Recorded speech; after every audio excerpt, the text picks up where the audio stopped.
Hello, welcome back to my channel, and this is Jenessa.armecin.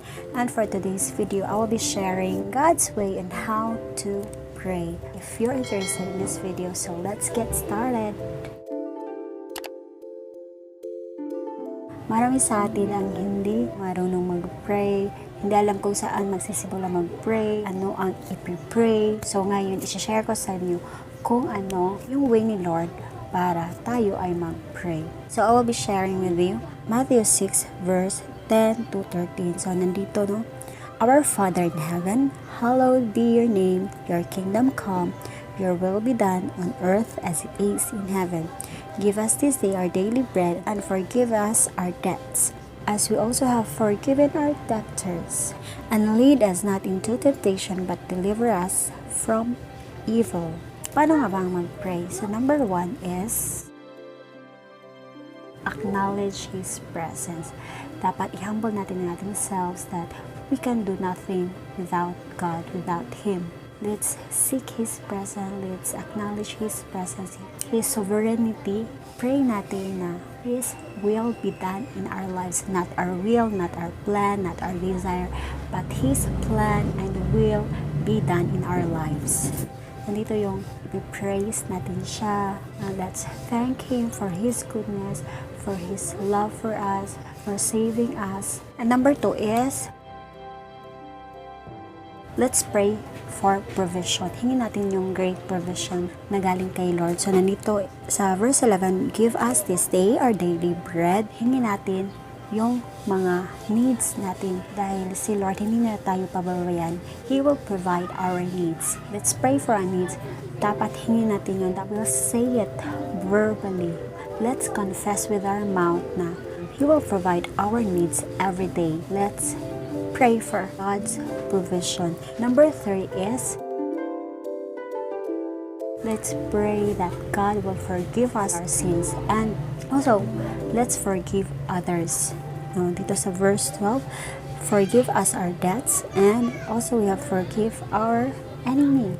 Let's pray that God will forgive us. God is so generous. God is so extravagant in love. God has unconditional love for us. He can forgive us, and tayo dapat mag-forgive din tayo sa ibang tao.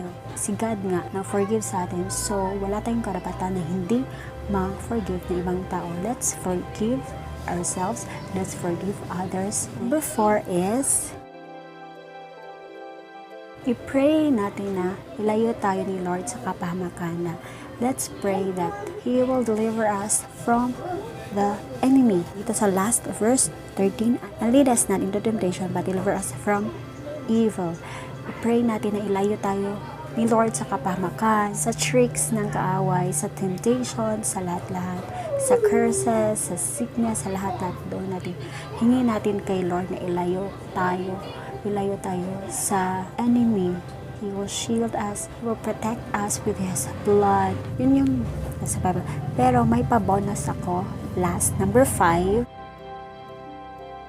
is declaration. I-declare natin every day na we are triumphant, we are winners. I-command natin ang ating morning na maging maganda yung everyday natin. Kapag meron tayong na-encounter ng mga problems is makakaya natin. God will give us the answers. God will anoint us, give us wisdom na para ma-solve yung mga problems natin. Let's declare that we are triumphant. Like sa akin, every day dinideclare ko na I am triumphant, I am a winner, I am a child of God, I am a princess of God, I am a daughter of God, I am heirs of heaven.